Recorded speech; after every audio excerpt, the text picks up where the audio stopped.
In the small town of Silent Falls, tucked away in the green expanses of Montana, the morning began as leisurely as it always did. The sun rose lazily over the jagged peaks of the Rocky Mountains, bathing the central square in a soft light. The faded pastel-painted houses cast long shadows, and a light breeze carried the scent of pine and freshly mown grass, weaving the promise of a new day into the morning silence. Sarah, a 35-year-old woman with warm brown eyes and a smile that radiated homeliness, bustled about in the spacious kitchen. Her blonde hair was pulled back into a messy bun, and her apron with embroidered daisies seemed part of her, as if she had stepped straight out of an old home cooking magazine. Sarah kept the house in perfect order, cooked with soul, and always knew how to cheer up even the gloomiest of days. The air was filled with the aroma of fresh pancakes sprinkled with cinnamon and strong coffee from an old coffee maker. Her husband and daughter were already seated at the table. John Miller, a tall, burly man with graying hair at the temples, wore his police uniform with pride. His stern gaze softened when he looked at his family, turning into a warm spark. Despite his demanding job at the local precinct, he remained a caring father and loving husband.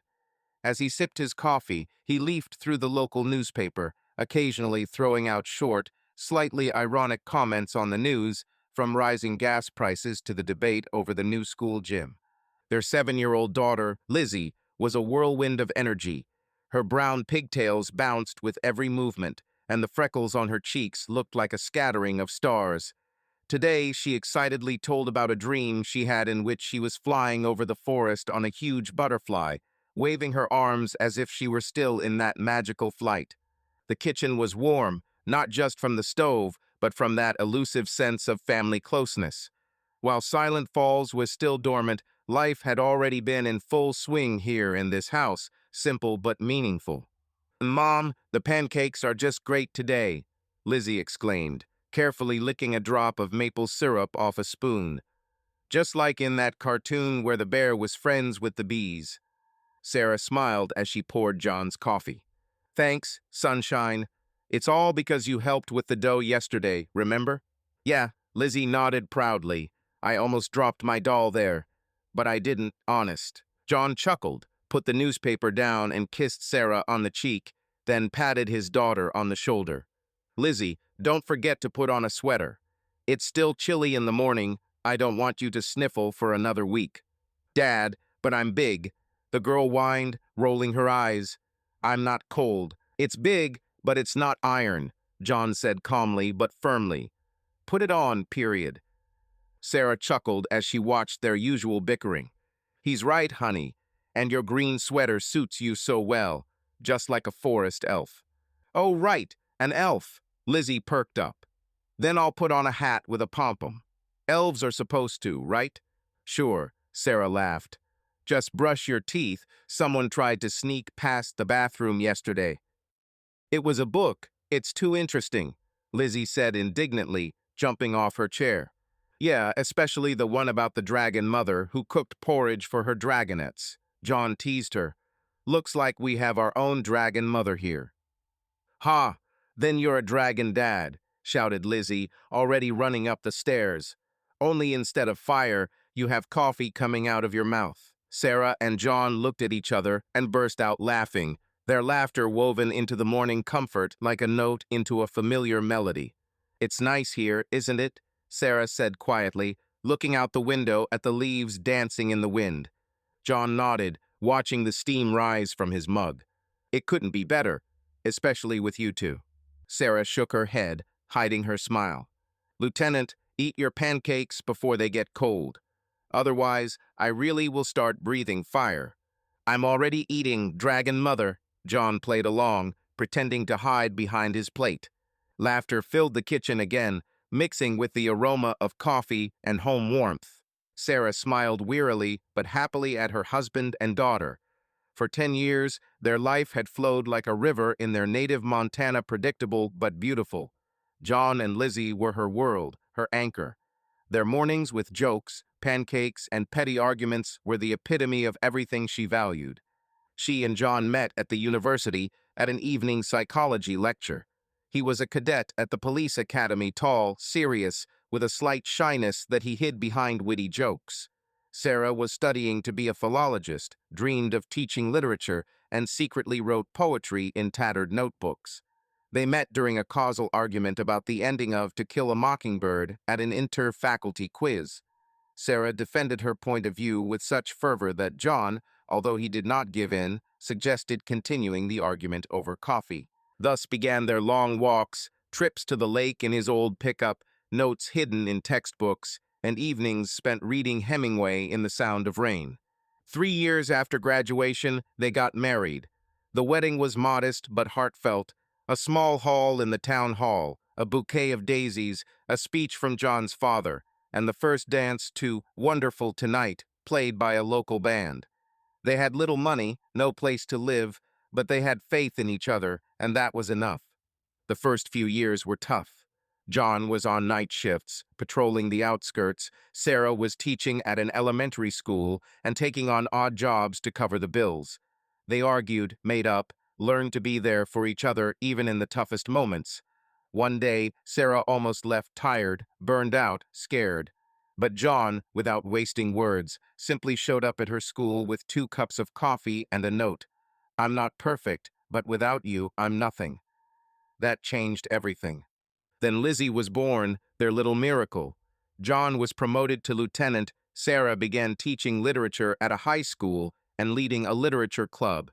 They bought a house in Silent Falls, cozy, with a porch and a creaky gate. Life became calm, real, almost perfect.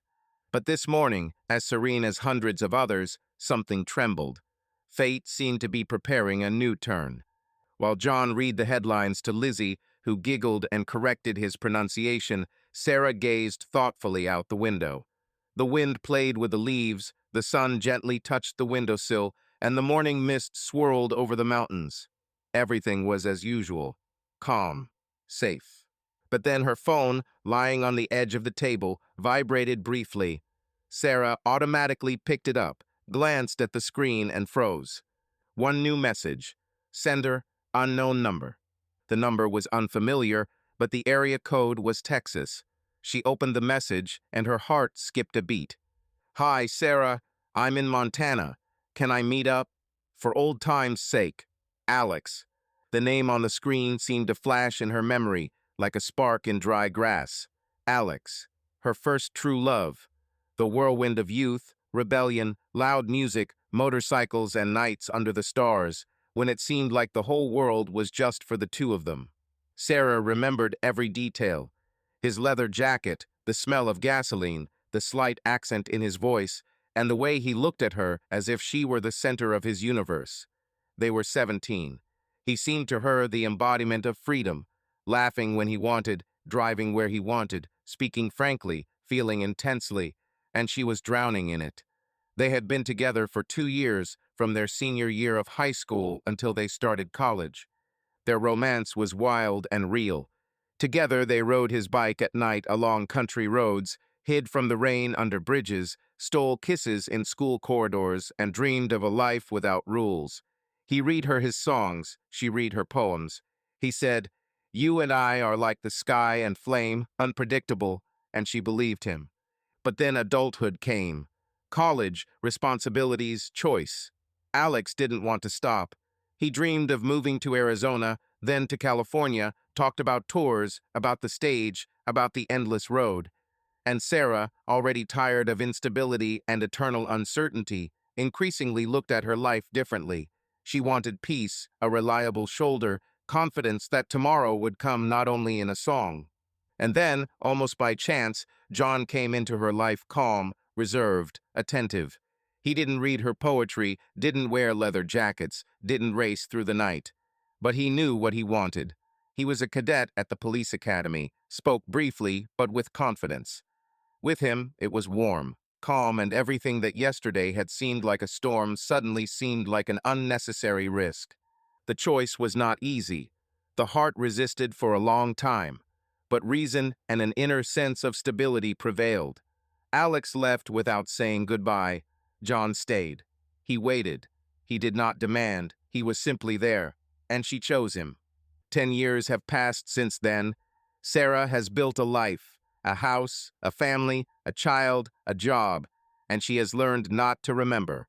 She has learned to consider those feelings a beautiful but distant page of her youth, one that has ended and does not need to be continued. But now the name Alex was burning on the screen again, and with it a slight sting under the ribs, somewhere between the heart and the memory. Everything that had happened seemed to emerge from the depths. Scraps of conversations, kisses, quarrels, loud laughter, and the smell of rain on the skin. Sarah stared at the message, as if afraid it would disappear or, on the contrary, break out and destroy everything she had spent so many years building. Can we meet? For old time's sake. Memory. Yes, it remains, and now it is no longer in the past. His palms became damp. Why now? How did he find her? And most importantly, why? Sarah felt her pulse rise, as if her heart had decided to forget its usual rhythm for a moment. Her fingers convulsively squeezed the phone. It all seemed like a dream, but the screen in her hands glowed with reality. "Mom, what's wrong?" Lizzie's voice cut through the air like a swallow, breaking the tense silence. The girl looked at her curiously, squinting one eye and still clutching the fork in her hand. "It's like you're under a spell." Sarah winced and quickly turned off the screen. She smiled, crookedly, tensely. "Oh, my dear, it's just—" "An old friend wrote," she squeezed out, trying to sound light. "She asked how we were doing." John looked up from his newspaper. His eyes were on her, not suspiciously, but with concern. Calmly, but guardedly. He knew her too well. Sometimes she thought he could feel the slightest change in her breathing. "Everything okay?" he asked, calmly as always. No pressure, but with a hint of presence. He didn't pry into my soul, he was just there. "Yeah, it's all fine," Sarah nodded, with almost automatic confidence. "I just haven't talked to her in a long time. It's funny how I remembered it." She slipped the phone into her apron pocket, as if hiding the past itself. John, without another word, returned to the newspaper. At first glance, everything was calm. But Sarah knew, he noticed, and most likely, he did not forget. And inside her, a quiet but tenacious lump was growing like a snowball starting to roll down from the top, barely noticeable yet, but capable of destroying everything if it is not stopped. She tapped the spoon on the mug, as if checking whether the morning would withstand the thin ringing, whether it would crack from the tension that was accumulating in it. Then she went to the sink and began to slowly wash the already clean plate just to keep her hands busy. Behind her, John continued to talk to Lizzie, asking what she would draw for art class today and laughing at her idea of a flying cactus. Everything sounded the same as always. The same voice, the same comfort. But for Sarah, everything was already different. The past, which she thought was safely buried under layers of time, suddenly stirred. Not loudly, not aggressively, but insistently. And she already knew. The day would not be the same. The sun rose higher, filling the house with warmth. Sarah tried to regain her usual calm, but her thoughts were in a tangle. 10 years of marriage, a perfect family, and one text message turned everything upside down. She put her empty mug in the sink and went into the hallway to pack her school bag. At that moment, there was a knock at the door. Sarah jumped, but relaxed when she saw Mrs. Brooks, their neighbor, standing in the window. An elderly woman with neatly styled gray hair, she smiled and held a basket of homemade cookies in her hands. "Good morning, Sarah," she sang. "I thought you'd rush off to school. It's Lizzie's art show today, isn't it?" "Oh, Mrs. Brooks, good morning." Sarah forced a smile. "I'm so busy. I'm getting ready." "Well, dress warmly," the neighbor said admonishingly. "It's still chilly in the morning for spring, and tell Lizzie not to run around without a jacket." "Thank you," Sarah nodded, adjusting her apron. "You're right, I'll keep an eye on it." "Don't be late, teacher," Mrs. Brooks winked, handing Sarah a cookie. "And tell John he's expected at the station meeting." "Of course," Sarah answered, watching her neighbor go. She took a deep breath as the door closed. Anxiety settled over her like a shadow. She looked at her reflection in the hallway mirror. Pale cheeks, intense eyes. Brushing her hair, she tried to push thoughts of Alex away, but his name throbbed in her head like an old song. Sarah hurried to the car, kissing Lizzie and John goodbye. John, hugging her, remarked, "You seem a little thoughtful today, Sar. Is everything okay? Spring allergies." She forced a smile. "I probably just didn't get enough sleep. I'm up to my ears at work." "Okay," John said, getting into his patrol truck. "I'll stop by Lizzie's show after my shift. See you tonight, honey." "Of course," Sarah nodded. Lizzie ran to her mother, clutching her teddy bear. "Mom, I don't want to be late. We're going to show our drawings today." "You won't be late," John reassured her, picking up his daughter. "The sheriff is on guard. Let's go." They drove away, and Sarah stood on the porch, watching them go. Instead of the usual peace, a vague uneasiness settled in her chest. She touched the phone in her pocket. The notification from Alex was still burning on the screen. The past she had locked away was suddenly knocking on the door. And now, no matter how hard she tried, the morning no longer seemed so serene. The afternoon in Silent Falls was clear and warm, with the sun lazily breaking through the scattered clouds. Sarah walked down the dusty main street, heading to the high school where she had to teach a couple of English classes. Her old pickup truck, with a sticker for the local farmer's market, was parked outside her house. She clutched a thermos of black coffee, the aroma of which mingled with the scent of pine trees wafting from the outskirts of town. Lost in her thoughts about the strange message from that morning, Sarah barely noticed the familiar storefronts of the library and the flower shop as she passed. She decided to pop into the Old Crow, a small cafe on the corner where teachers often ate lunch. It was quiet inside, except for the clink of dishes and the hum of the coffee machine. Sarah took a table by the window, still turning over the name Alex and his sudden appearance in her head. She glanced absently into the room and froze. A man sat at a table with a worn wooden top by the window.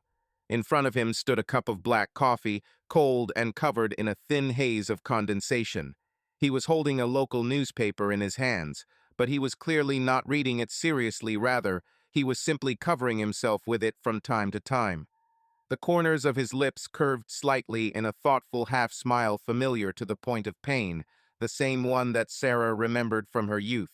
It was Alex Harris, her first love, her high school sweetheart, the one she hadn't seen in 10 long years. Time had changed him, but not erased him.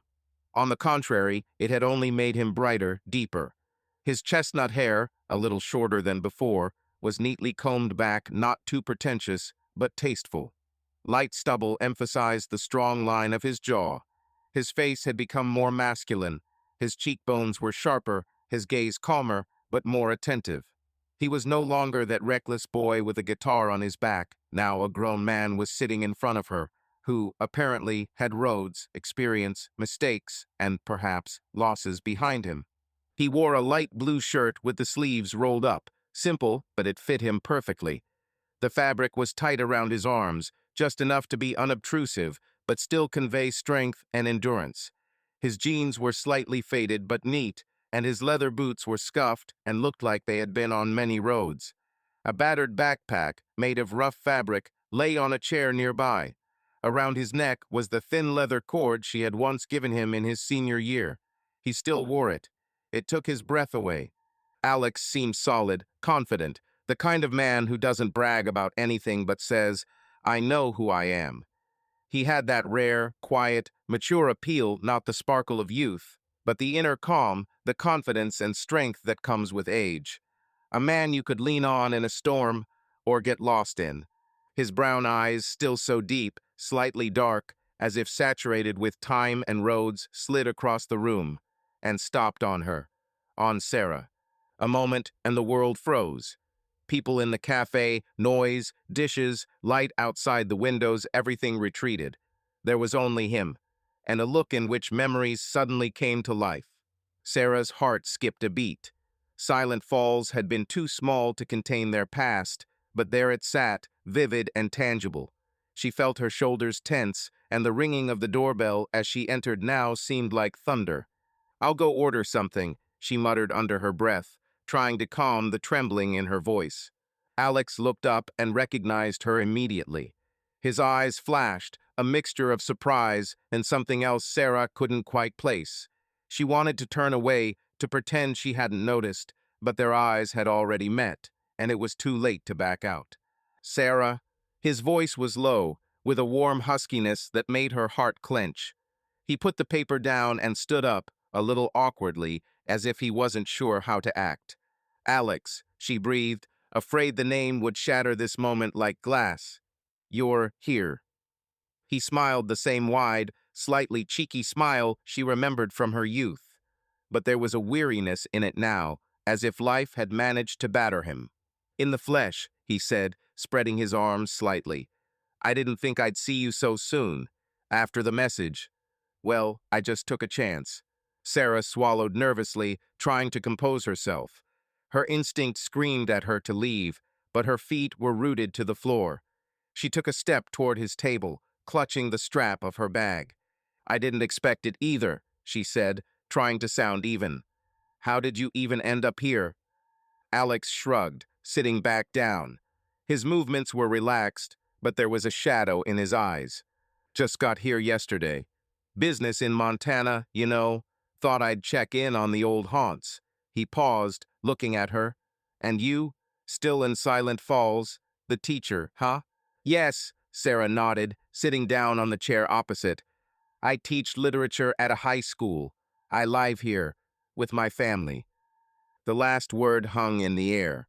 She saw his gaze slide to her wedding ring, and he frowned slightly, but quickly hid it with a smile.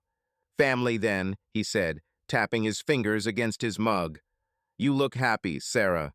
That's cool. She felt a pang of guilt, though she didn't know why. Their separation 10 years ago had been painful, too much dreaming, too little reality. She had chosen stability, he had chosen freedom. And yet his presence stirred memories in her. Summer nights, the smell of gasoline on his motorcycle, their first kiss under the stars. And you, she asked, to fill the awkward silence. What are you doing? Why did you come back? Alex leaned back in his chair, his smile turning slightly bitter. It's a long story. Let's just say I've been away from the world for a while. Now I'm trying to start over. I saw your photos on social media, this town, your cozy home. I thought maybe I should stop by. For old times' sake. Sarah frowned. Being apart from the world sounded like a euphemism, but she didn't ask. Instead, she said, I'm glad you're getting better. But Alex, it's been so long. Why now? He looked into her eyes, and for a moment it seemed like he was the same guy from high school who swore they would always be together. Because I missed you, he said quietly. Because when I saw you in those posts smiling with your daughter, with this perfect life, I realized I hadn't forgotten you. And maybe it's stupid, but I wanted to see you, at least once. The words hit her like a wind from the mountains.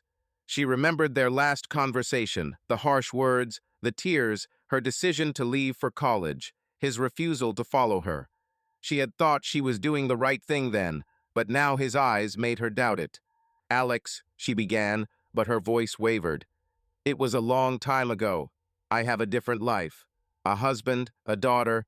I'm not who I was. I know, he nodded, but there was some pain in his tone. And yet you're here, sitting with me. That means something, doesn't it? Sarah opened her mouth to protest, but found no words. Her thoughts were in a jumble. Part of her wanted to run. Part of her wanted to ask what had happened to him, why he looked at her like she was still his. At that moment, the door to the cafe rang and John walked in. His police uniform was a little wrinkled from the morning shift, but he looked as confident as ever. He was about to pick up Sarah to take her to school, but when he saw her at the table with a stranger, he froze. His gaze slid from Sarah to Alex, and there was a spark in it, not anger, but wariness. Sarah, he called, coming closer. Is everything okay? She jumped up, feeling her cheeks flush. Yes, everything is fine, she said quickly, adjusting her bag. This is an old acquaintance. Alex, this is John, my husband. Alex stood up, holding out his hand. His smile was polite but tense. "Alex Harris," he introduced himself. "Pleased to meet you." John shook his hand, but his gaze remained cold and searching. "Likewise," he replied shortly, then looked at Sarah. "Let's go, honey. I don't want you to be late for class." "Yeah, sure," Sarah nodded, feeling her throat tighten. She turned to Alex. "I have to go. Good luck with the new beginning." "Thank you," he said quietly, but his eyes said more than his words. Sarah followed John out of the cafe, feeling the cool breeze brush her face. The smell of coffee and roasted nuts was gone, but Alex's voice was still in her head. "Sarah," one syllable and so much of the past in it. John was silent as they walked to his patrol truck. He opened the door for her, but before she got in, he asked softly, "An old friend, you say? Is everything really okay?" "Yes," she answered, trying to smile. "Just, from the past. Nothing serious." He nodded, but his eyes were sharp, the way they always were when he sensed something was wrong. They climbed into the car, the engine purring softly.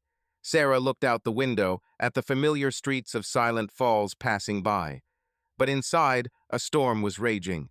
The past and the present had collided in this cafe, and she knew this day had changed everything. There was a tense silence in John's patrol truck. The Ford Explorer rocked gently as it pulled out of the Old Crow Cafe and headed toward Silent Falls High School.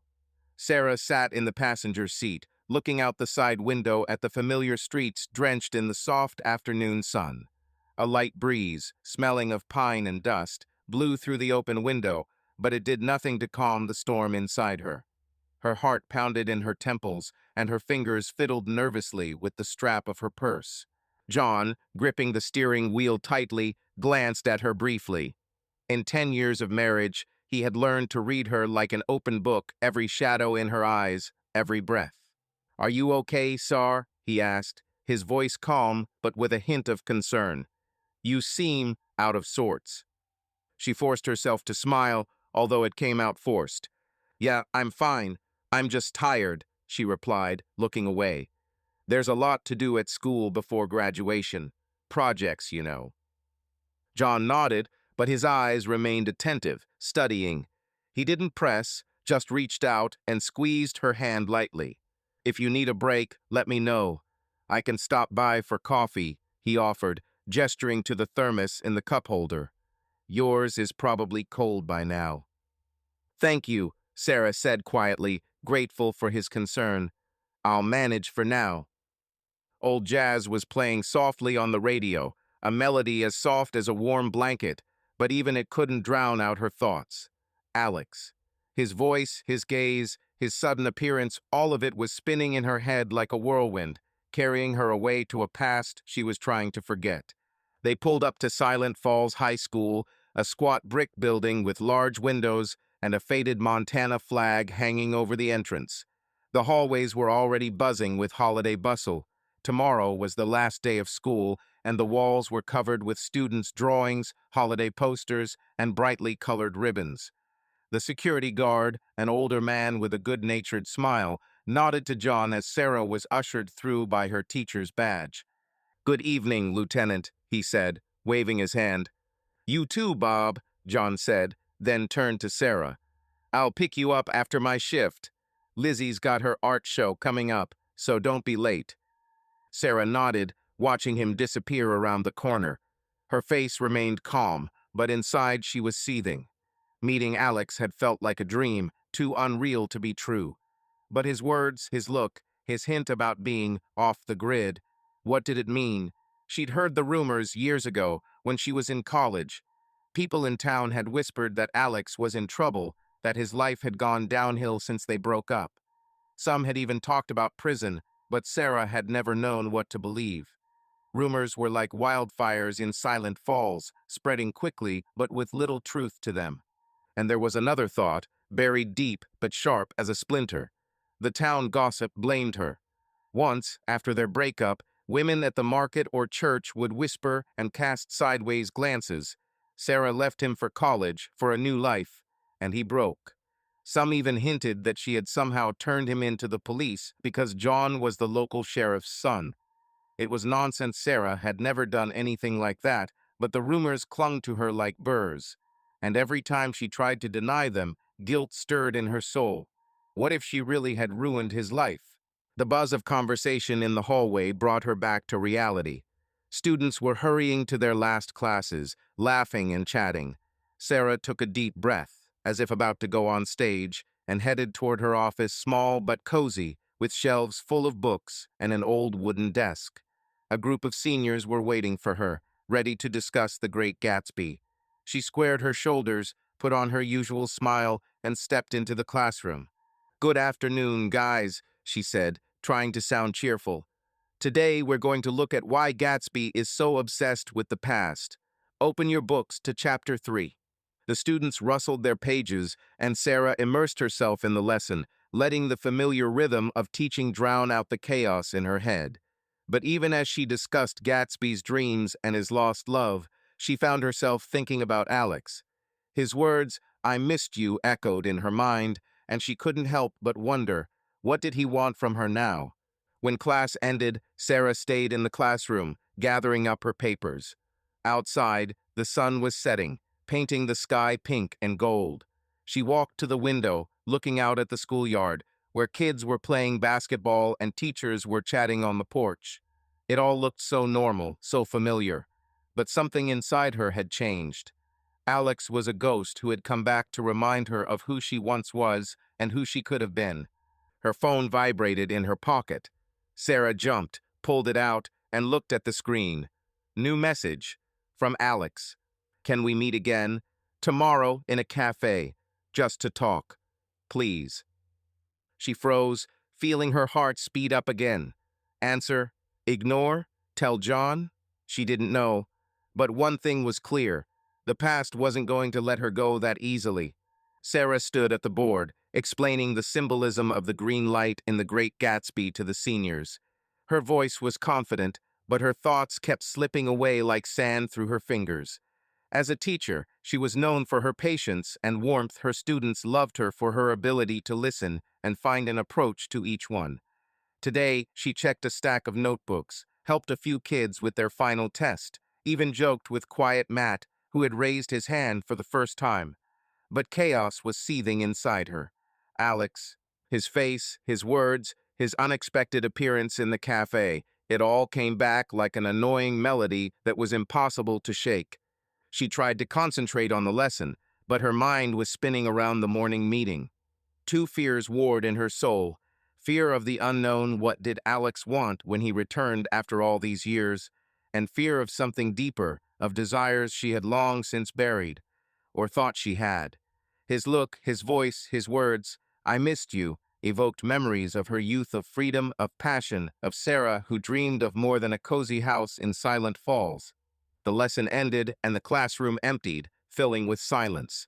Dusk was falling outside, painting the schoolyard in soft blue tones. Sarah gathered her things, her books, her folder with her essays, her thermos of cold coffee, and went out into the hallway. Tomorrow was the last day of school, and the school was buzzing with holiday bustle. The walls were decorated with bright posters, announcements of the prom, and children's drawings, among which Sarah noticed Lizzie's work, a bright watercolor of a butterfly over a forest. She smiled, but the smile quickly faded. Her thoughts were still in the cafe, at the table with Alex. At the entrance to the staff room, she ran into Anne, her friend and colleague in the English department. Anne, a red-haired woman with a sharp tongue and kind eyes, was adjusting a stack of notebooks tucked under her arm. She glanced at Sarah and frowned. "Sar, are you okay?" Anne asked, squinting. "You look like you've been run over by a truck. Is everything okay at home?" Sarah forced herself to smile, but felt her cheeks flush traitorously. "Yeah, I'm fine," she said, looking away. "Just tired. End of the year, you know, a lot to do." She clutched the thermos in her hands, trying to look casual. Tests, projects, the usual rush. Anne placed the notebooks on the windowsill and crossed her arms, looking at Sarah with a slight smile. "Come on, don't talk shit, my friend. You're as pale as chalk. Was it John who wore you out? Or was it something else?" Sarah hesitated. Anne had always been good at reading her mood, but it was too difficult to talk about Alex. She didn't want rumors, and in Silent Falls, they spread like wildfire to reach John, or worse, Lizzie. Just a surprise encounter, she said, trying to sound casual. Ran into an old acquaintance at the Old Raven today. Caught me off guard, that's all. Anne raised an eyebrow, her green eyes sparkling with curiosity. An old acquaintance, you say? She drawled. Word is already flying, Sar. Marge from the library saw you at a cafe with some guy. Said he looked like a rock star, fresh off a tour. She snorted, winking. What kind of guy is he? Is your John sharing you with someone now? Sarah felt her throat tighten. Marge had surely already spread the news throughout town. Silent Falls was too small to keep anything secret. She clutched the thermos tighter, as if it could keep her from panicking. "Anne, it's not what you think," she said, trying to keep her voice even. "Just a guy from the past. We went to school together. Nothing special." "Aha," Anne said, clearly not quite believing it. "But you look like you've met a ghost. Look, if this old acquaintance stirred up anything, you better sort it out. You know how tongues wag around here." She paused, then added more gently, "Everything's fine with John, right? You're like a movie couple, perfect. Don't let some rock star ruin it." Sarah forced a smile, but it came out tight. "It's okay, Anne. Really, just tired. And yeah, John and I were supposed to get coffee tonight, but I'm a little out of sorts."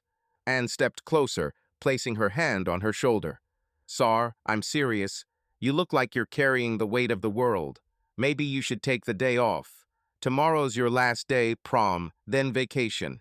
Relax, spend time with Lizzie.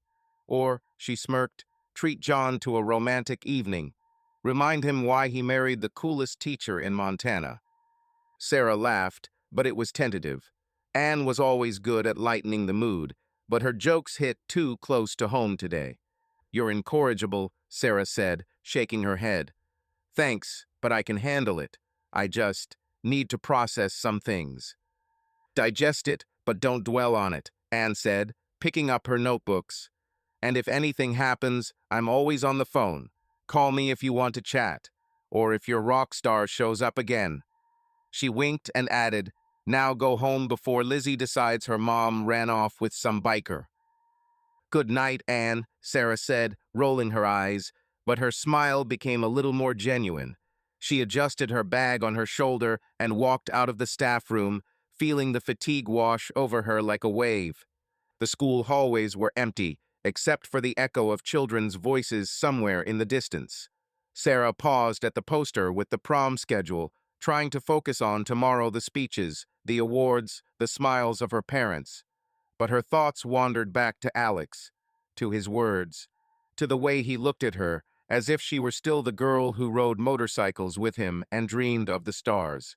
She pulled out her phone, opened his message. "Can we meet again? Tomorrow at the cafe. Just talk. Please." Her fingers hovered over the screen. Reply? Ignore? Tell John? She imagined his face, calm but attentive, like today at the cafe. He trusted her, but did he deserve to know?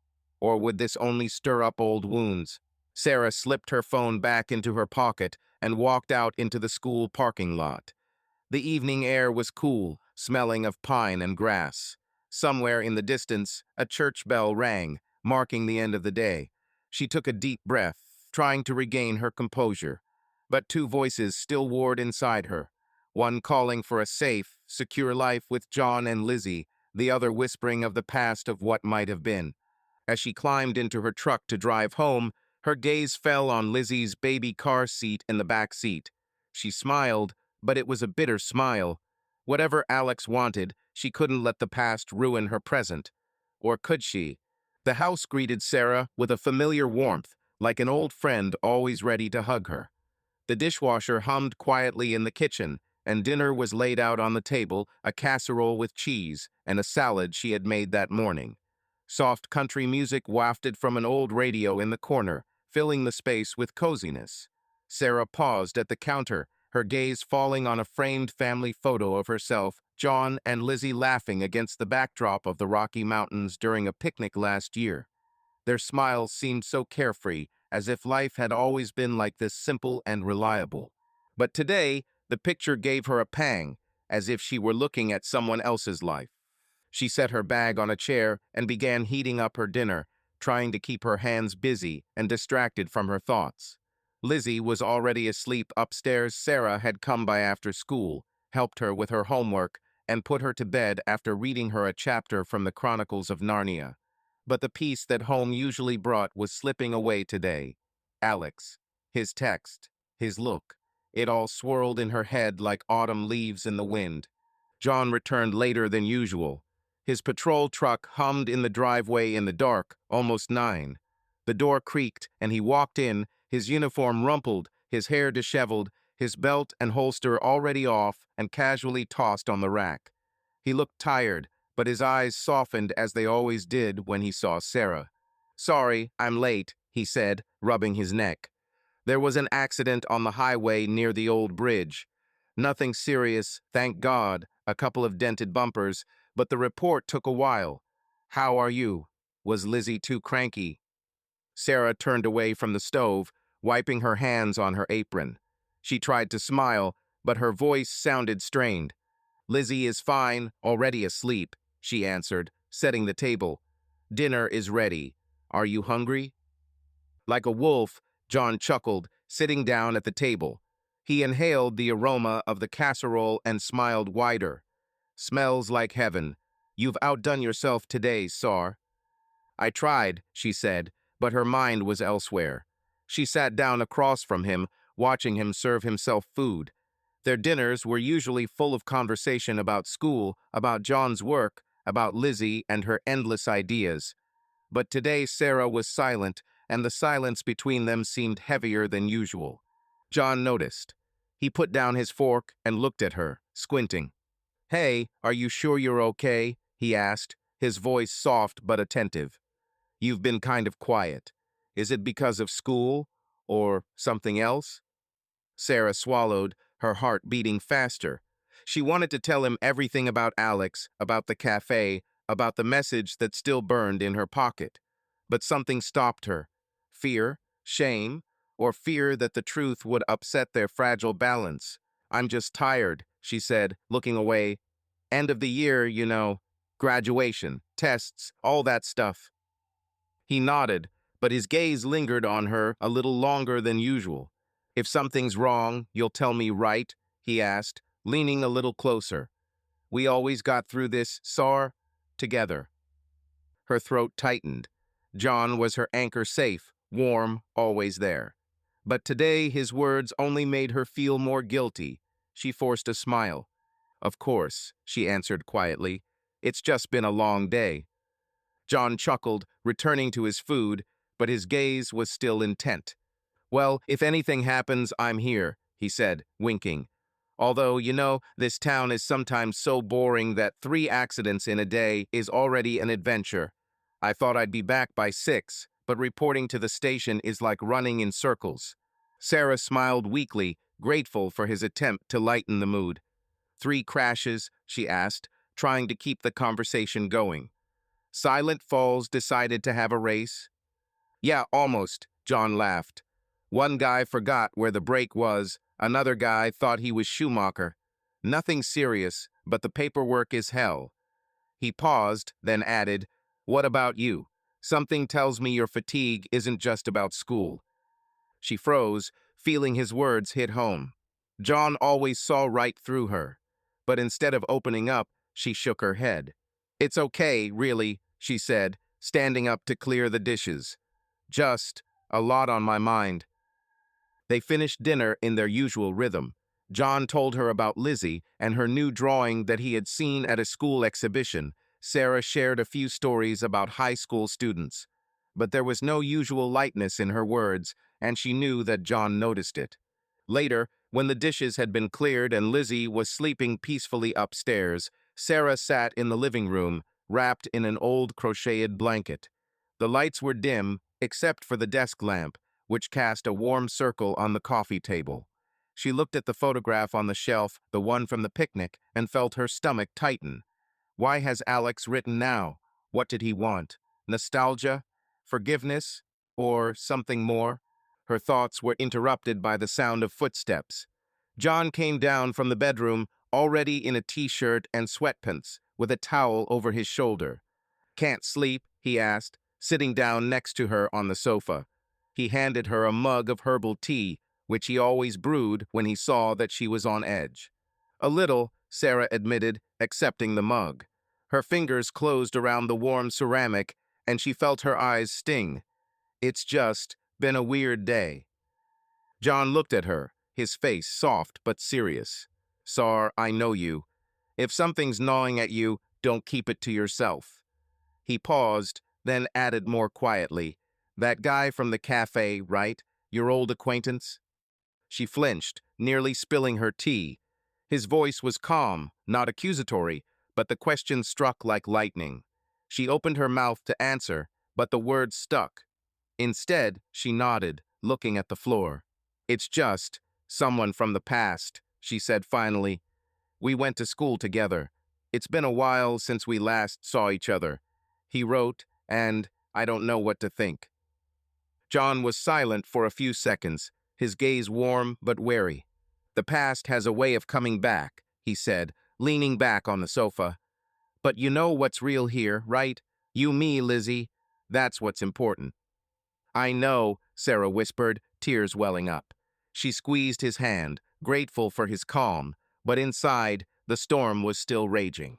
After John went to bed, Sarah stayed in the living room. She turned off the lamp and lay down on the couch, staring at the ceiling. She couldn't sleep. Thoughts of Alex swirled around her like moths around a lantern. She remembered their youth, the motorcycles, the stars, his laughter. But then other images came, their fights, her leaving for college, rumors of his troubles. She'd heard that he'd gotten into trouble, maybe even jail, but she'd never known the truth. And now his message, just talk, felt both bait and threat. What if he had come back out of revenge, or longing, or because he still loved her? That was the thought that scared her the most. Not because she was afraid of him, but because a part of her tiny but alive still remembered what it had been like to be with him, to feel free. Sarah closed her eyes, but the shadows of the past did not retreat. They stood close, whispering of what could have been, of what she might have lost. Tomorrow she had to decide, to answer Alex or to close this door forever. But now, in the silence of the house, she knew only one thing. Her life, so reliable and warm, no longer seemed unshakable. The morning rays filtered through the blinds, drawing golden streaks across the wooden floor of the bedroom. Sarah slowly opened her eyes, feeling the weight of yesterday still pressing on her chest. Outside the window, Silent Falls was waking up. A church bell was ringing somewhere in the distance, and the pine breeze carried the scent of grass and morning dew. But for Sarah, the morning was far from serene. Thoughts of Alex, his message, his look in the cafe swirled in her head like an annoying swarm, giving her no peace. She forced herself to stand, putting on a mask of cheerfulness like an actress about to go on stage. In the bathroom, she washed her face with cold water, trying to wash away not only the dream, but also the shadows of the past that clung to her. Each movement was mechanical, measured, as if she were afraid that one wrong move would betray her confusion. Putting on jeans and a light sweater, Sarah went down to the kitchen, where Mrs. Brooks, their neighbor, was already bustling about, having come in to bring in fresh herbs from her garden and the local newspaper. "Good morning, Sarah," Mrs. Brooks sang, cutting rosemary stems over the sink. Her gray hair was neatly pulled back into a bun, and her eyes had the usual twinkle. "Ready for the last day of school, or are you still daydreaming?"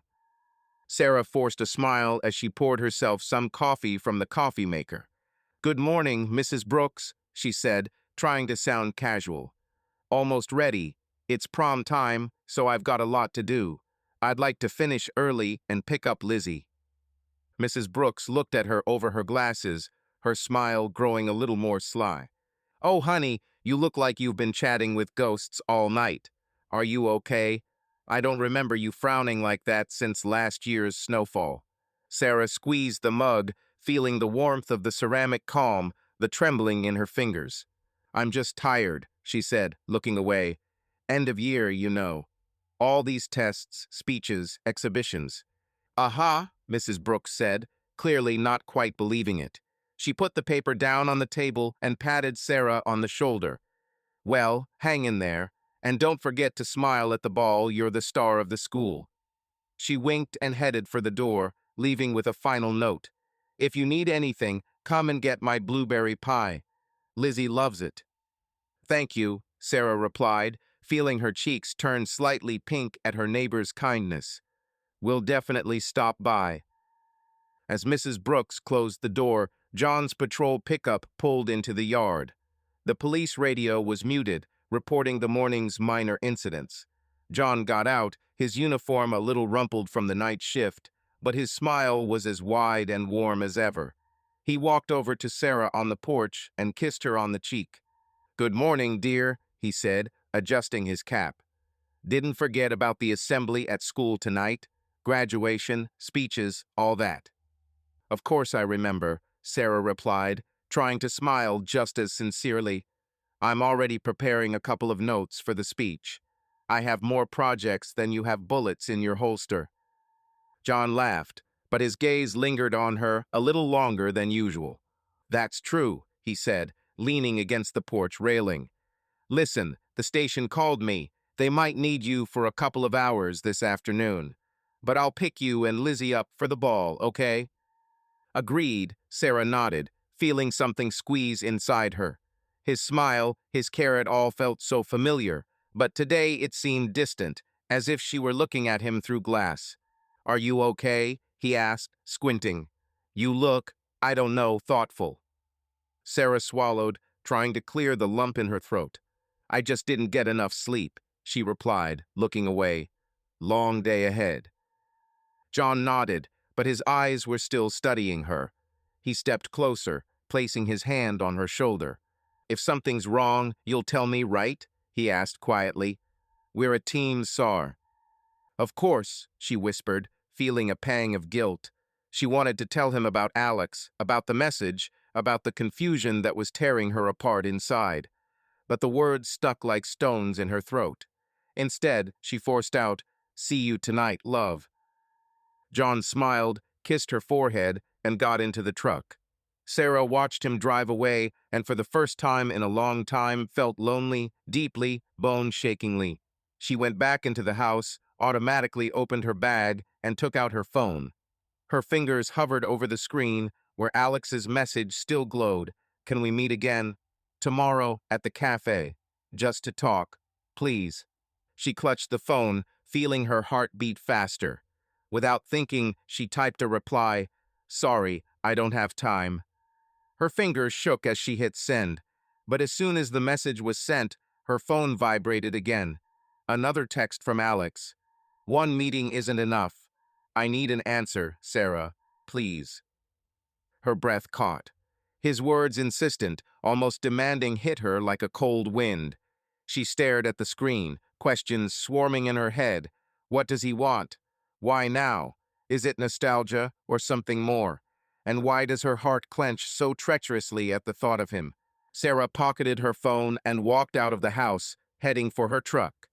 The streets of Silent Falls were the same as ever. Kids running to school, old people walking their dogs, and the morning fog rising over the mountains. But for Sarah, the world had changed.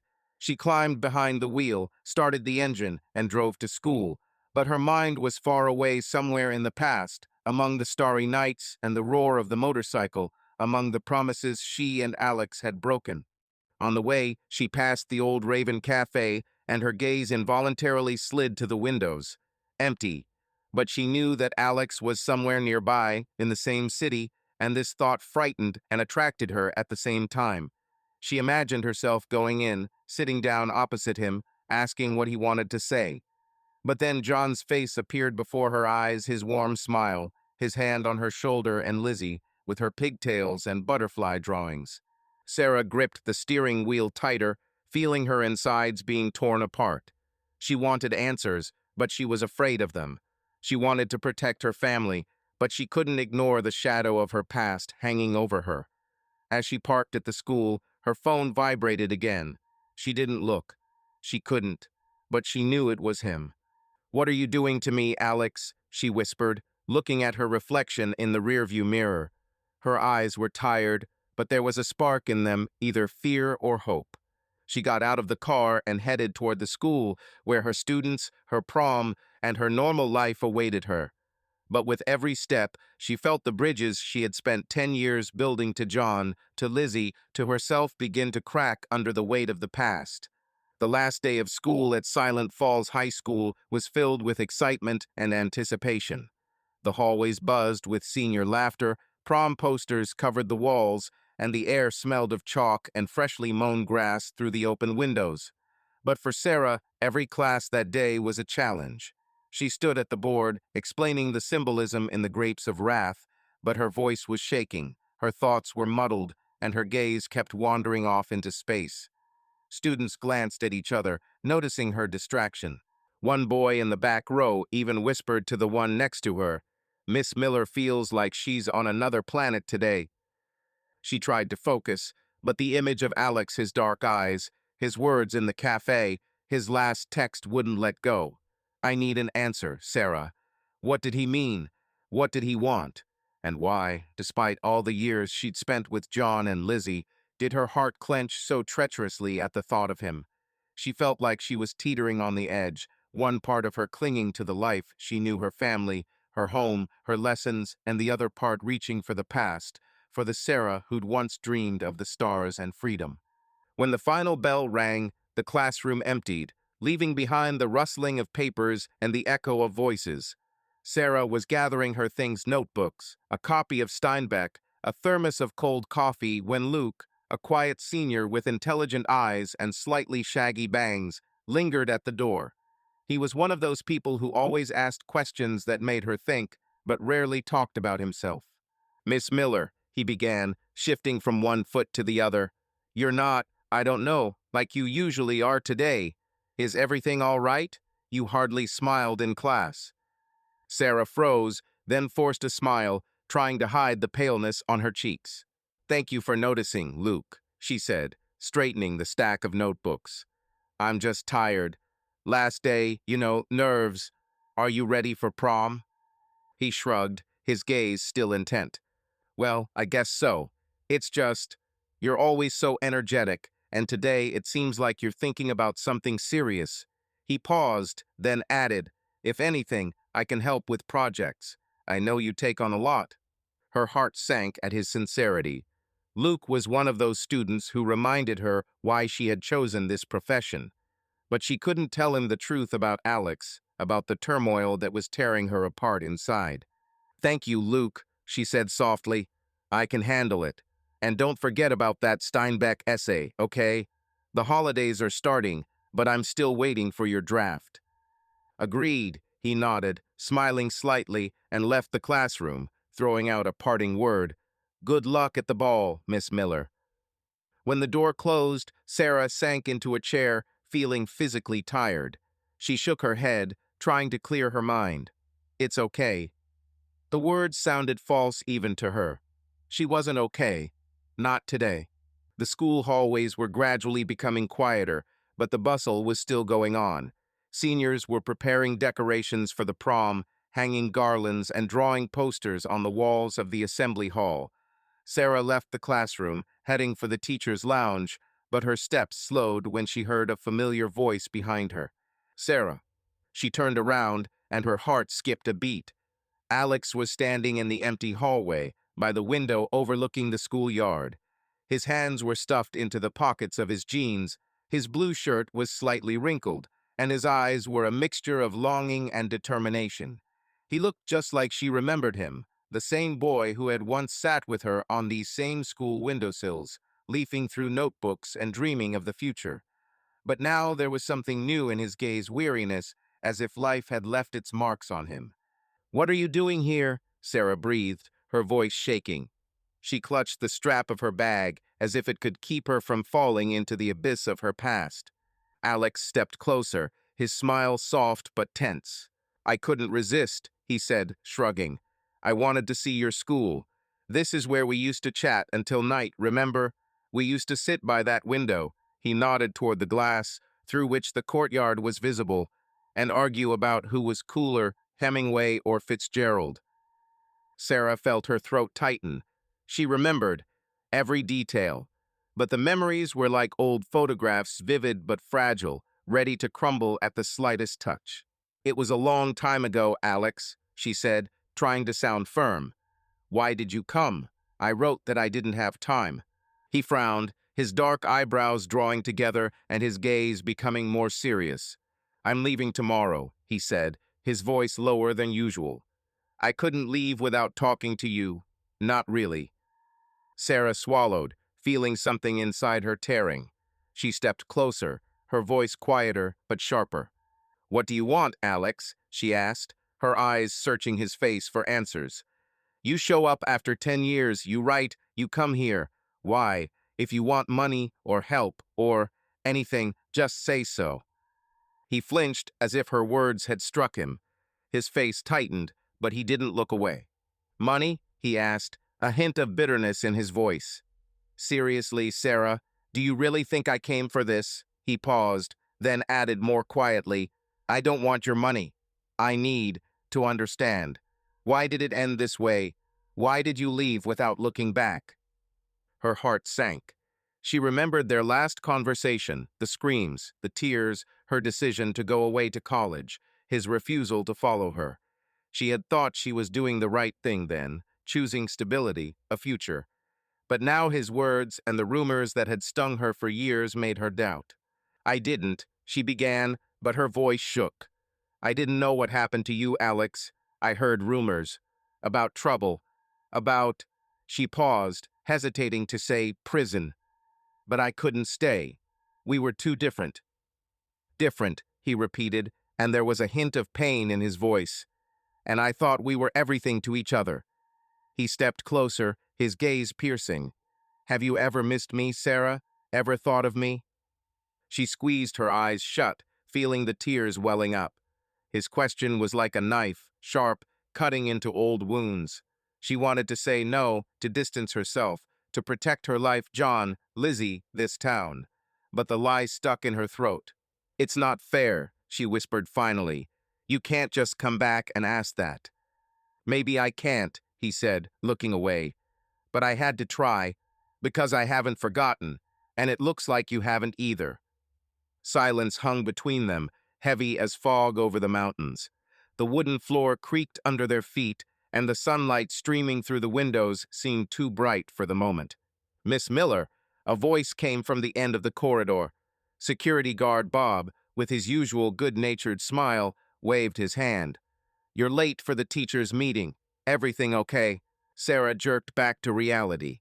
She looked at Alex, whose face was now unreadable. "Yes, Bob, I'm coming," she called, then turned to Alex. "I have to go. We'll talk later." "Later," he nodded, but there was doubt in his voice. He stepped back, shoved his hands in his pockets, and headed for the exit. "Don't disappear again, Sarah." She watched him go, his silhouette fading into the shadows of the hallway like a ghost that had never found peace. Her palms were sweaty and her heart was pounding as if it wanted to escape. She took a deep breath, wiped her face with her sleeve, and headed toward the staff room, but her mind was elsewhere. Outside the schoolyard, clouds were gathering, promising a rare June rain. Silent Falls was preparing for prom, but for Sarah, the day was like a mosaic of fragments from the past and present. She knew she had to make a choice: answer Alex, tell John, or close that door forever. But as she walked down the hall, his voice haunted her.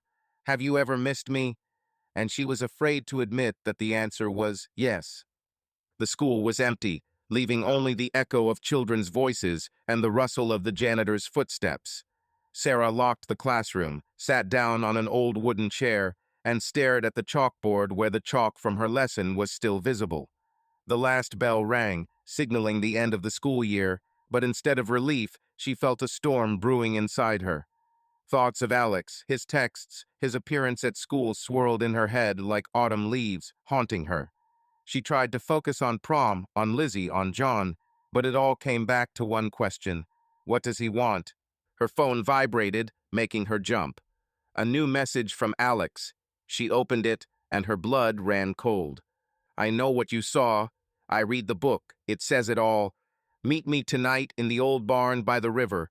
If you don't come, you'll regret it. The word, you'll regret it, cut like a knife. A threat, blackmail, or just desperation. Sarah clutched the phone, feeling her palms grow damp. Her hand involuntarily slipped into the pocket of her bag, where she kept the small folding knife her father had given her before she left for college. For safety, he had said, and since then the knife had become her talisman, though she had never used it. But now, for the first time in 10 years, she wondered if she would have to. She read the message again and again. Outside the window, the sun was still hanging over the horizon, painting silent falls in warm pink tones. It was going to be a stormy night. The local radio stations were warning of thunderstorms. Sarah shook her head, trying to clear the panic. Stop being dramatic, she told herself, but the voice in her head was weak. She had to meet Alex. Settle this once and for all. But what book? She glanced at the shelf in the classroom, where among the textbooks sat the old family Bible, which she sometimes leafed through in difficult moments. No, he couldn't be talking about her. Or could he? Her fingers tapped nervously on the table. Her thoughts were a jumble. What did he know? What truth was he looking for? And why did his words sound like he was blaming her? She stood up, grabbed her bag, and walked out of the classroom, determination mingling with fear. Tonight, she will find out. Outside, the evening was a soft warmth to the city. The sunset was turning the sky pink and gold, and the scent of pine trees mingled with the aroma of freshly cut grass. Sarah pulled into the school parking lot, waiting for the shuttle that took teachers around the neighborhood. An old country song played on the radio in the pickup truck parked nearby, its melody too strident for this evening. She mentally considered her options: ignore Alex, tell John, but what would she say? That her past had come back and was threatening to ruin their lives. Her gaze fell on John's patrol truck, parked on the side of the road near the school. He was standing in the shade of a tree, leaning on the fender, talking to Brad, his partner. At some point, both their heads turned in her direction. John noticed her, and a familiar, warm smile immediately appeared on his face. But his eyes, there was something in his eyes. Wariness? A question? "Everything okay, Sar?" he called, pulling away from the car and walking across the parking lot toward her. "Did you finish early?" Sarah pulled herself together quickly. Too quickly. "Yes," she said, adjusting the strap of her bag and trying to sound casual. "It's all right. Just getting ready for the ball. It's chaos, as usual. Lots to do." John stopped next to her, looking at her face searchingly. He narrowed his eyes, slowly, as if trying to see something more behind her words. "You seem tense," he noted, tilting his head. His voice was soft, but there was concern in it. "If something is wrong, you'll tell me, right?" She froze for a second. Her heart sank painfully. Everything inside her was bursting to get out. Words, confessions, worries. She wanted to tell him about Alex's message, about the barn, about the feeling that something wrong, cold, was thickening in the air. But instead, "I'm just tired," she exhaled. She smiled, tensionally alien to herself. "You know, it's been a long week. The kids, organizing the ball, all this running around." John nodded, but his expression didn't change. He continued to look at her, as if he sensed that she was not telling him something.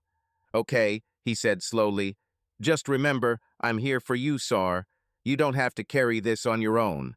Whatever it is." She lowered her eyes, unable to bear his gaze. "Thank you," she whispered. "I'll pick you and Lizzie up for the ball, okay?" John continued, pulling out his phone. The screen flickered dimly, and he winced. "Damn, the battery's almost dead. If you can't get through, call Brad. He's on duty at the station today." "Okay," Sarah nodded, forcing herself to smile again. "Be careful." "Always," he said, smiling briefly before turning back to the car. She watched him get into the truck, watched the car start to move, and slowly pull out of the parking lot. When he disappeared from view, loneliness washed over her like a wave. Not loudly, but silently, but noticeably, a cold shadow down her back. The road to the river, where the old barn stood, wasn't far. Beyond the farms, beyond the elderberry bushes. There, on the edge of town, in the forgotten fields. A place she'd known since her youth.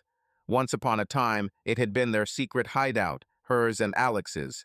They'd hid there, kissed under a rotten beam, dreamed of a life on wheels and a world where no one would find them.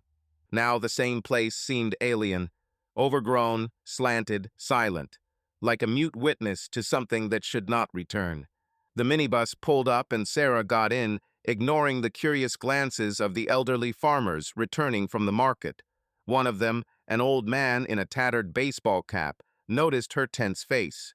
"You seem restless, my daughter," he said, tapping his cane on the floor. "On such a quiet evening, you're frowning." Sarah forced a smile. "Just a long day," she replied, looking out the window. The old man nodded, but his gaze was too penetrating, as if he saw more than she was letting on. The phone vibrated again. She looked at the screen, another message from Alex. "I'll be waiting. Don't make me look for you." Her fingers trembled, and she pressed end without answering. Her heart was pounding, but she had already decided she would go. Not out of fear, but because she was tired of running from the past.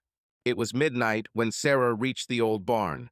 The moon was breaking through the clouds, casting silvery reflections on the weathered wooden walls. The barn sat in a field, surrounded by tall grass and old tractors rusting in the undergrowth. The air smelled of straw and earth and an approaching storm.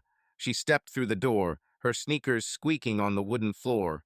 It was dark inside, only the moonlight slipping through the cracks, illuminating the haystacks, old tools, and broken furniture. "Sarah," came the voice, quiet but familiar, like an echo from the past. Alex stood in the shadows against the far wall. His face, lit by the moon, was tense, but his eyes were a strange mixture of pain and determination. She clutched the strap of her bag, feeling the cold metal of the knife in her pocket. "Explain," she said, trying to keep her voice even, although everything inside her was shaking. "What is this book? What do you want? And why are you threatening me?" Alex stepped closer, his boots squeaking on the floor. He was wearing the same blue shirt, but it looked even more wrinkled now, as if he hadn't slept all night. "I'm not threatening," he said, but his voice was firmer than she expected. "I just want the truth. You testified against me, Sarah. I saw the articles. Cop's brother murdered. They found your bag at the crime scene. You weren't there, but your bag. You signed something, didn't you? You pointed it at me." Sarah felt the blood drain from her face. Her heart started pounding, and memories she'd buried for years came flooding in. 10 years ago, after graduation, John's brother Mike had been murdered. Everyone knew he was involved in shady dealings, drugs, theft, the local gang. Sarah had been with Alex then, but their paths had already diverged. She'd gone off to college, and he'd stayed in Silent Falls, falling in with the wrong crowd. Then she'd heard the rumors. Alex had been arrested, accused of Mike's murder. Her purse, an old one she'd lost weeks before, had turned up at the crime scene. But she'd never testified. Or had she? "I didn't sign anything," she said, her voice shaking. "I wasn't even in town when it happened. They sent me to Bozeman to live with my aunt. You think I ratted you out?" She stepped closer, her eyes blazing. "You were there, Alex. You knew Mike. You—" She paused, hesitating to say killed him. Alex grabbed her elbow, his fingers strong but not rough. He leaned closer, his face inches from hers. "I didn't kill him," he growled, his voice thick with pain. "I was there, yeah, trying to help. Mike was in deep shit, Sarah. He owed money to people he didn't want to mess with. I wanted to get him out, for you, for your new boyfriend, John. But when it all went wrong, they found your bag, and someone told the police I had a gun. I got 10 years, Sarah. 10 years while you were building your perfect life." Sarah pulled her hand away, her eyes filling with tears. "I didn't rat you out," she shouted, her voice echoing through the barn.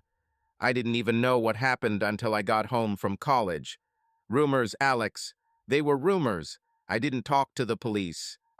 She trailed off, her thoughts racing. She remembered her mother warning her about Mike, about his violence. How she'd mentioned to the police that she'd seen Mike with Alex once before she left. But that wasn't a statement. Or was it? Then why was I sitting there? Alex asked, his voice quieter but still livid. Why didn't you say anything to get me out? You just left, Sarah. Married John, the brother of the guy who started all this. Her throat tightened. She stepped back, feeling tears streaming down her cheeks. I didn't know, she whispered. I thought you were guilty. Everyone said so. And I couldn't go back. I was afraid.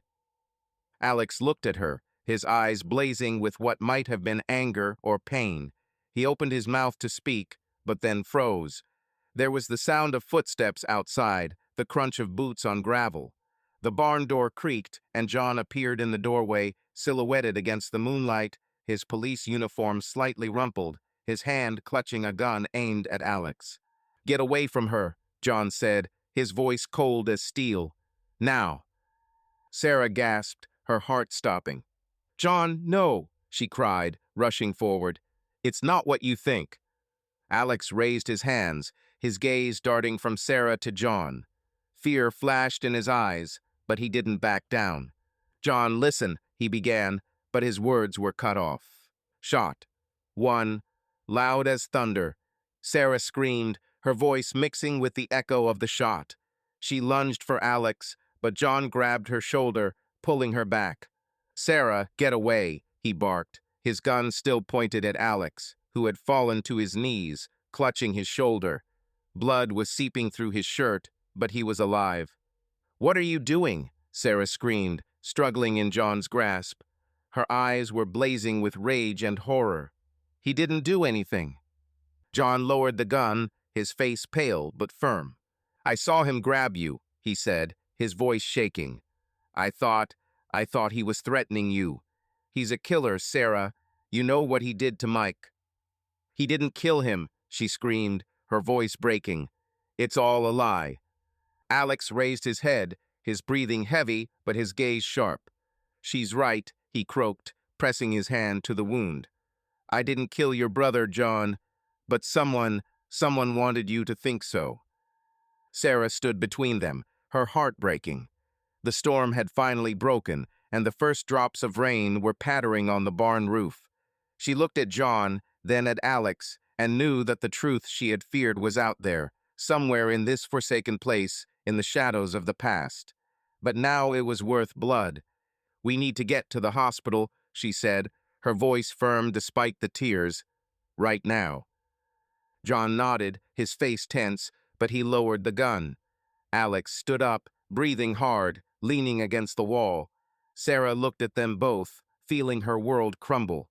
The truth didn't wait, it demanded answers, and she knew she couldn't run anymore. Sarah sat on the dusty barn floor, her shoulder throbbing from where she had hit the old toolbox. Her ears were ringing like a church bell. The air was heavy, thick with the acrid smell of gunpowder, damp hay, and the iron taste of blood. The storm had finally broken, and the rain pounded the rickety roof, drowning out everything but her ragged breathing and Alex's hoarse groan. She looked up to see John silhouetted in the doorway, his gun shaking in his hand, his face chalk white. His eyes darted between her and Alex, who was lying on the floor, his hand pressed to his wounded shoulder. Blood was seeping through his blue shirt, a dark stain spreading, but he was alive. For now. Shit. Alex croaked, his voice weak but full of pain. He tried to rise, but fell back down, breathing heavily. Without thinking, Sarah lunged at him, her knees sliding on the wooden floor. Panic washed over her, drowning out everything else. Alex, hold on, please. Her voice was shaking. Her hands were shaking as she pressed her palms to his wound, trying to stop the bleeding. Don't move, just breathe. Sarah, he grabbed her wrist with difficulty. His fingers were sticky and cold. His eyes, clouded with pain, sought her gaze. You really didn't betray me. Tears burned her cheeks. She shook her head, feeling her heart breaking with guilt and despair. No, she sobbed. I swear, Alex, I never betrayed you. I didn't know. Everything went wrong. I couldn't help it, but I didn't give you up. Never. He nodded slowly, his eyelids fluttering, but there was a hint of relief in his voice. So, I hated the wrong person for 10 years, he whispered, and his grip weakened. Sarah felt movement behind her. John stepped closer, his boots creaking on the floor. She jumped up, standing between him and Alex, her eyes blazing with fury and fear. "What have you done?" she screamed, her voice echoing under the barn roof. "He didn't attack me, John. He just wanted to talk. And you almost killed him." John lowered the gun, but his face remained tense, his lips pressed into a thin line. He looked like a man who had just crossed a line and couldn't believe it. "He threatened you, Sarah," he said, his voice rough but firm. "I heard him talk about a book, about the truth. I saw him grab you. I knew he was back in town. And you didn't tell me anything." Her breath hitched. She looked at her husband, at his tired eyes, at his clenched fists, and felt a chasm growing between them. "You were following me?" she asked slowly, her voice shaking with disbelief. "All this time?" John looked away, his cheeks tense. "I noticed how you changed," he said, looking at the floor. "Since that day at the cafe. You were distant, tense. I asked you what was wrong, but you said nothing. And then Bob said he saw a guy outside the school. I checked. It was him, Alex." He looked at her, his eyes full of pain. "I wanted to protect you, Sarah. You and Lizzie." She turned away, pressing her hand to her chest as if she could hold on to her heart that was breaking apart. Behind her, Alex let out a small groan, a reminder that time was running out. The rain was getting heavier, drops punching holes in the roof, falling to the floor with a dull thud. "Call an ambulance," she said, her voice as sharp as a whip. "Right now." John nodded, his movements mechanical. He pulled out his radio, calling for medics and backup, his voice even, but Sarah could see his fingers shaking. She knelt down next to Alex again, taking his hand, trying not to look at the blood that had soaked his shirt. "Hold on," she whispered, squeezing his hand. "Help is on the way." Alex smiled weakly, his face pale, but there was that same spark in his eyes, the one she remembered from their youth, when they dreamed of the future, sitting on the roof of his old pickup truck. "I realized it too late," he croaked. "But I'm glad you're not to blame." "Don't say that," she snapped, her voice shaking. "You'll get better. You have to." But his gaze was already turning glassy, and Sarah felt fear tightening in her throat. She couldn't lose him, not like this, not now, not after everything they'd been through. Sirens wailed outside, the sound cutting through the night like a knife. Paramedics rushed into the barn, their lights illuminating the dark space. They pushed Sarah aside, quickly assessed Alex, and went to work bandages, oxygen, a stretcher. She stood to the side, her hands sticky with his blood, her gaze fixed on his face. As he was carried away, their eyes met for a moment. There was no anger or pain in his gaze anymore, only weariness and something that looked like forgiveness. John walked up to her, his hand hovering in the air as if he wanted to touch her but didn't dare. "Sarah," he began, but she retreated, her eyes full of tears and rage. "Not now," she snapped, her voice cold. "I can't, not now." She turned and walked out into the rain, feeling the drops mingle with the tears on her cheeks. Police cars surrounded the barn, their lights turning the field blue and red. Brad, John's partner, was saying something to her, but the words were hazy. She nodded, not listening, and climbed into a patrol truck that took her to the hospital. The emergency room at Silent Falls General Hospital was quiet, save for the hum of the fluorescent lights and the rustling footsteps of the nurses. Sarah sat in a plastic chair, her clothes still wet from the rain, her hands clutching the paper cup of coffee someone had thrust at her. The coffee had long since gone cold, but she didn't notice. Her thoughts were in the barn, in the words Alex had thrown at her, in the gunshot, in John's eyes, filled with fear and guilt. The door to the hallway opened, and John walked in. His uniform was rumpled, his hair wet from the rain. He stopped a few steps away, looking at her as if she were a stranger. "He's in surgery," he said quietly. The bullet went right through, but he lost a lot of blood. The doctors are doing what they can. Sarah nodded, not looking up. She wasn't sure if she was relieved that Alex was alive or angry at John for what he'd done, or angry at herself for letting her past drag her into this storm. "Why didn't you tell me?" she asked finally, her voice barely audible. "You knew he was back. You were following me. Why didn't you tell me?" John sank into the chair opposite, his shoulders slumping. "I was afraid," he admitted, looking at the floor. "Afraid that he would take you. I knew what he was to you. And when Bob said he saw him outside the school, I panicked. I thought he was going to hurt you. Or Lizzie." He looked up, and there was pain in his eyes. "I didn't mean this, Sarah. I just wanted to protect our family." She squeezed the cup so hard it crumpled. Family. The word felt like an anchor, but it couldn't hold her now. She remembered Alex's words, "I hated the wrong person." Who did she hate? Herself, John, or the past that wouldn't let go? "You almost killed him," she said, her voice shaking. "And now I don't know who you are." John flinched as if she had struck him. He opened his mouth to answer, but at that moment the door to the corridor opened again. A doctor in a blue coat came out, his face tired but calm. "Miss Miller?" he asked, looking at Sarah. She stood up, her heart pounding. "Your friend is stable. The operation was a success, but he is still weak. You can visit him tomorrow." Sarah exhaled, feeling her legs buckle. She nodded, muttering a thank you, and sank back into her chair. John looked at her, but didn't move. Silence hung between them, heavy as thunderclouds. She thought of Lizzie asleep at Mrs. Brooks's house, her drawings at the school exhibition, her laughter. Her life so warm, so fragile seemed distant now, like a dream. What would she say to her daughter? How would she look John in the eye, knowing he had shot the man she had once loved? And how would she face Alex if he survived, knowing that the truth he sought was still somewhere between them? The rain outside had died down, but the storm inside her was just beginning. Sarah closed her eyes, feeling the fatigue wash over her like a wave. She knew she had passed the point of no return. Now she had to figure out what was left of her life and of herself. 5 days had passed since that night in the barn, but to Sarah they seemed like an eternity. She sat in the precinct office across from John, who looked out of place in civilian clothes jeans and a gray flannel shirt.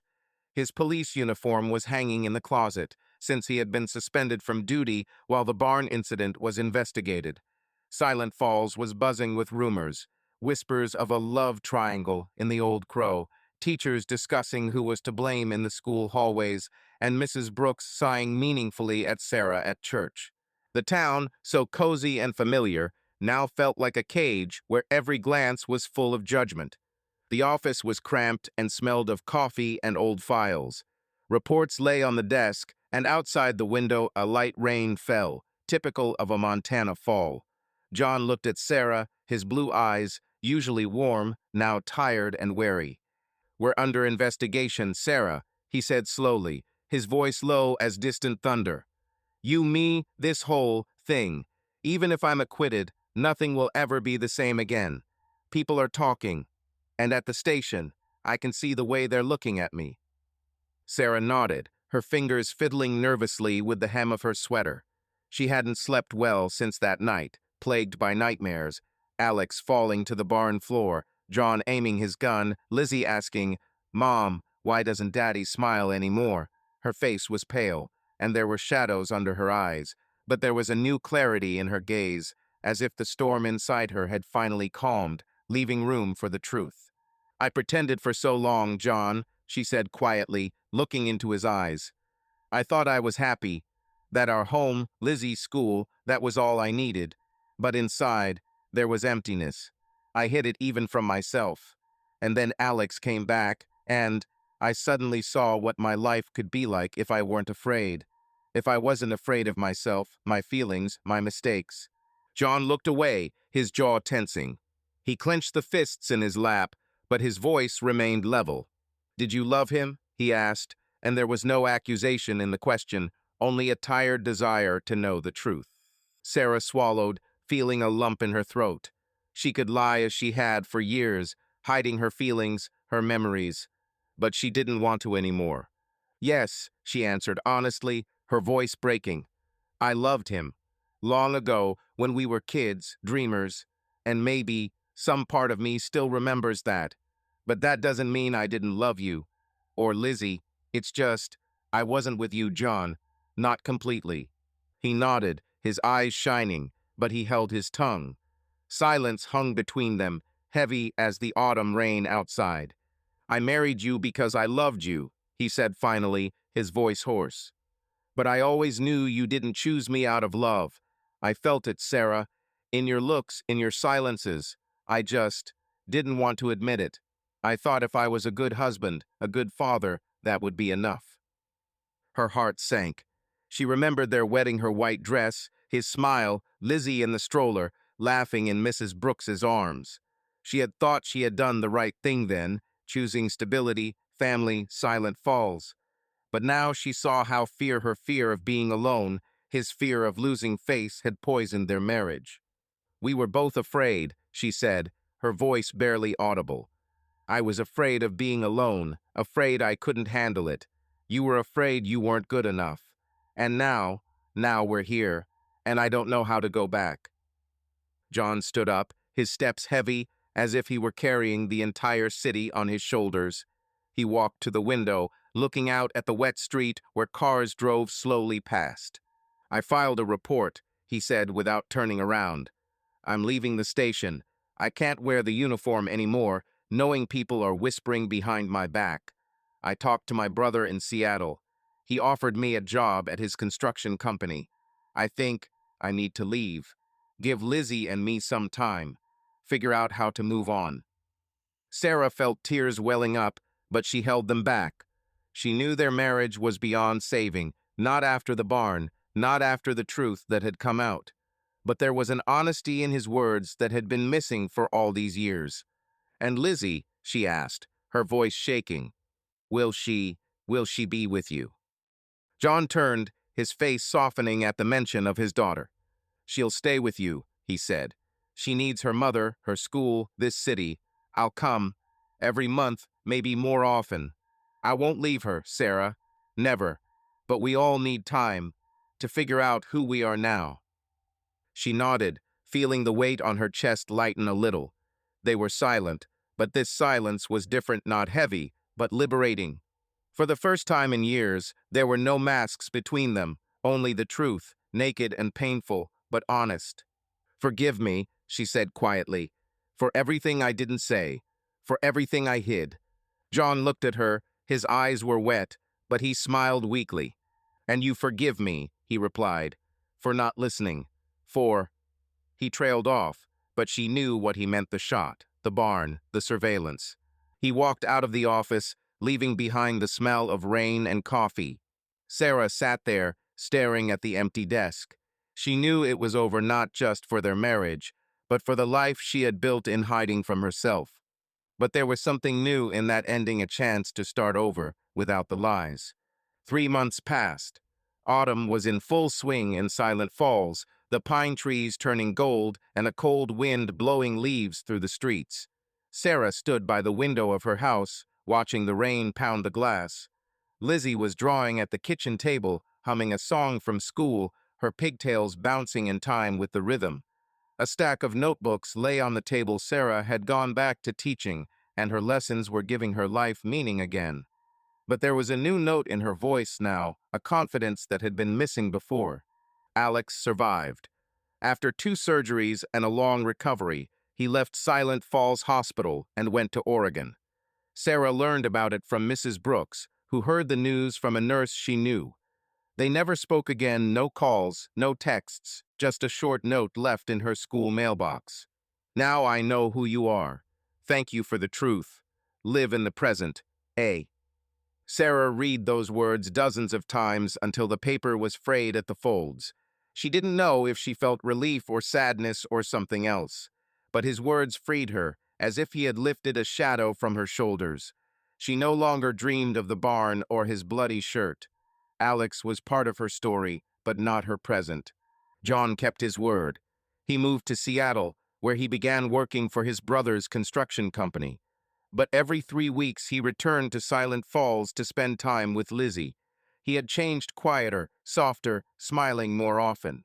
He and Sarah had signed divorce papers, but their conversations were now calm, almost friendly.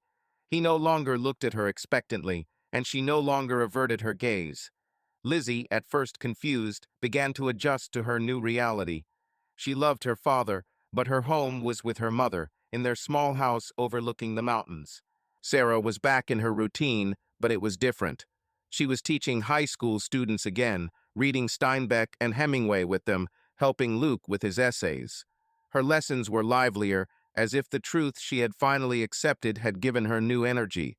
She would occasionally catch curious glances from her coworkers Anne, Mrs. Brooks, even Bob, the security guard, but the rumors in town had died down. Silent Falls had found a new topic for gossip, and Sarah had learned to ignore them. She no longer woke up at night with nightmares. Sometimes, lying in the dark, she thought about Alex, his laugh, his motorcycle, the way he'd looked at her at school.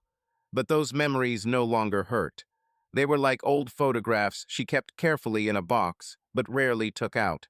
One evening, after Lizzie was asleep, Sarah walked out onto the porch with a mug of herbal tea. The rain had stopped, and a full moon hung over the mountains, illuminating the field beyond the house. She breathed in the cool air, smelling of pine and earth, and felt her heartbeat steadily, calmly. For the first time in years, she was at peace with herself. The past was behind her. She had washed her soul with the truth, and it was her victory. Not a loud one, not a bright one, but hers. Sarah smiled, looking at the stars, and thought that maybe for the first time in her life, she was ready to live in the present. And thank you for listening to the end. If you like this story, please support it with a like and a comment. It really inspires us to create new episodes. Be sure to subscribe to the channel so you don't miss the next story. It will definitely surprise you.